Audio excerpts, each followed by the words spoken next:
Hello, and thank you for joining us. My name is Ashley Torr, and I am the project lead for culminating the top DEI insights from DMBA's CEO, Pamela McIlvaine.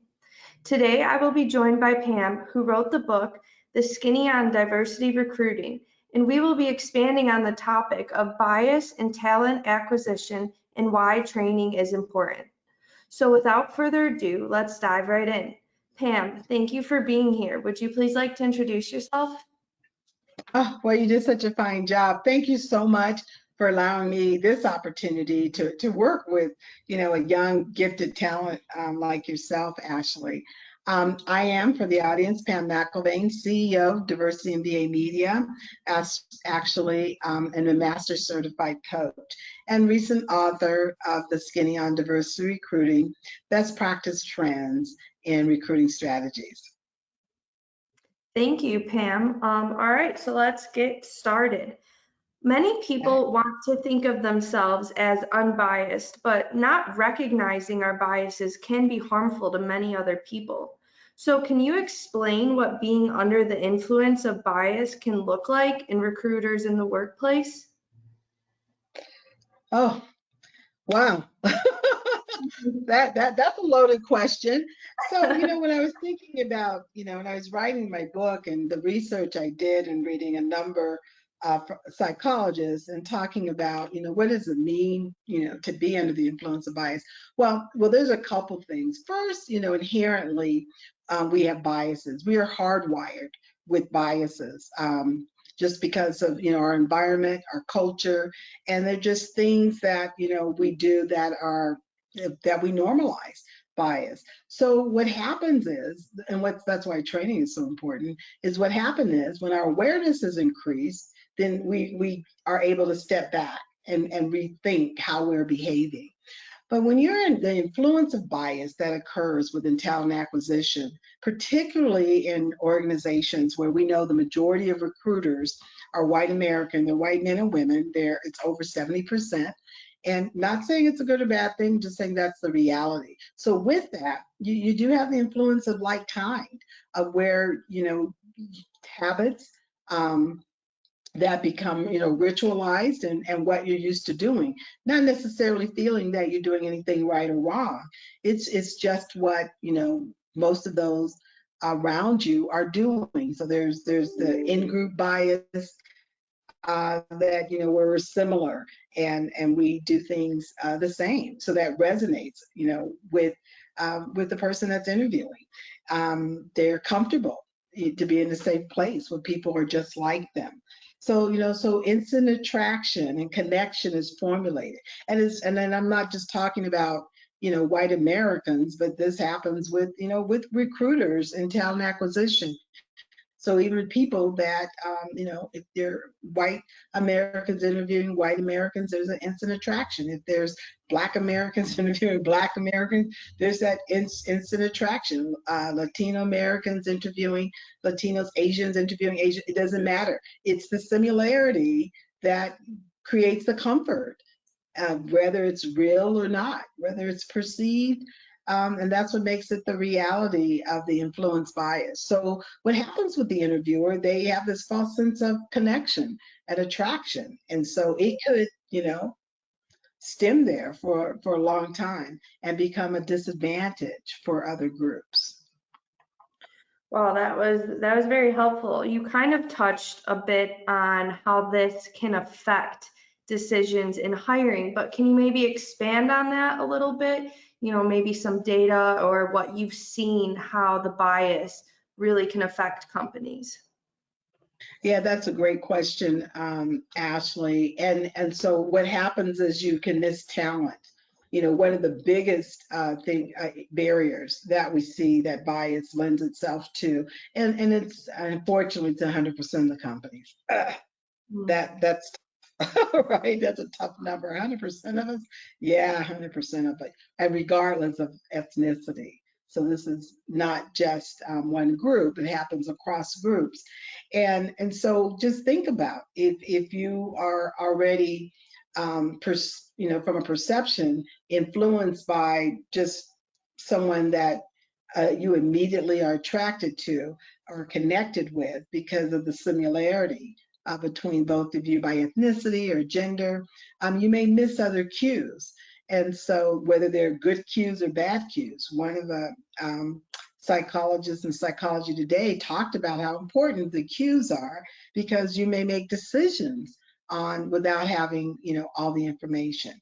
So you might, not to say that you're going to skip the process, skip a level in your process, but you might not be as thorough as you would be with another candidate that you had questions about.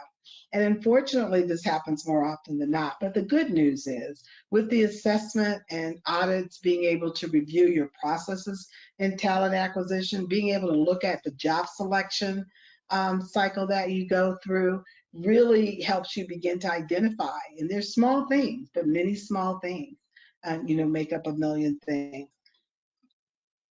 Yeah, you said miss talent, and that hits really hard, I feel like, in our culture today, because there's a big push for equity and giving people an equal chance. So can you maybe expand a little bit on what companies can do to eliminate these biases? I know you talked about the metrics a bit and really holding ourselves accountable, but why is training important? So that's really, I really appreciate that because one of the things I've always talked about is, more than 50, let me just share a little data here. More than 50% of companies have increased their training in bias. I would say, since 2020, but 80% now today, since the heightened awareness of what's been happening in the marketplace and in the communities, bias training has been accelerated. And so now we're talking about, can we expand bias training so that it's unique and specific to recruiters of all dimensions, recruiters that are hiring all across the organization or the enterprise? What can we do to really ensure that their lens is expanded? Well, I do believe where they have very different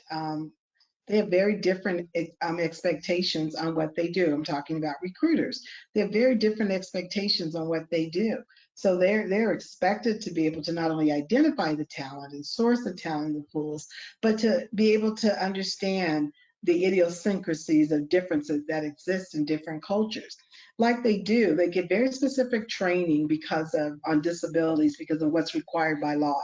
So they get ADA accommodations training for physical disabilities, and they get some on invisible disabilities. But imagine if they're trained even more robustly around so they can recognize and create an environment, a space where they can talk to people to identify any invisible disability they may have, so that the organization will know on the onset who's working for them.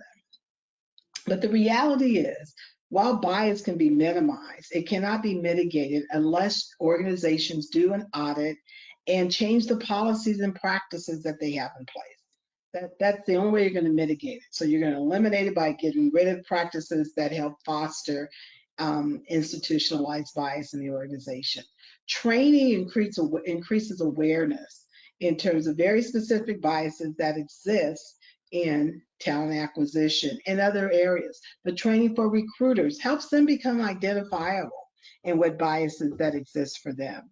And then allows them, which I think is important, that they talk among themselves and teach each other how they can better have an open mind in hiring others. Because the reality is, that we're going to be talking about that next week, our top 10 biases that we see in talent acquisition. When you talk about in-group bias, halo bias, affinity bias, perception bias, all these different biases that just come along with what you have to do. And if you can't be an objective interviewer, you are going to miss problematic candidates that you normally, would not have hired or slipped through your system.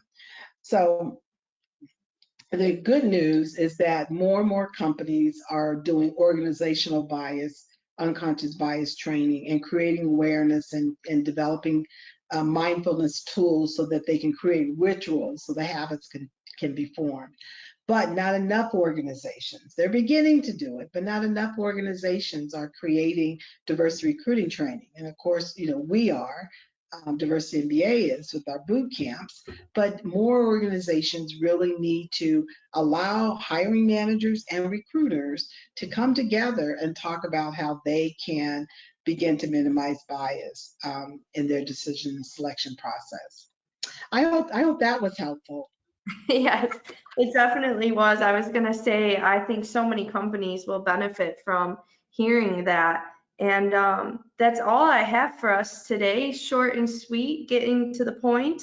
I encourage our audience to tune in next week, where we are going to expand a little bit on the best practices in managing these biases, like you talked on a little bit here, but we'll go in depth next week. And that is all. Thank you for joining us today, Pam. I hope you have a great week. Thank you. I appreciate it. And I'm Pam McElvain, author of Skating on Diversity Recruiting. My book is available on Amazon as well as PamelaAMcElvain.com. And chapter 4, all on biases. Thank you so much. Thank you.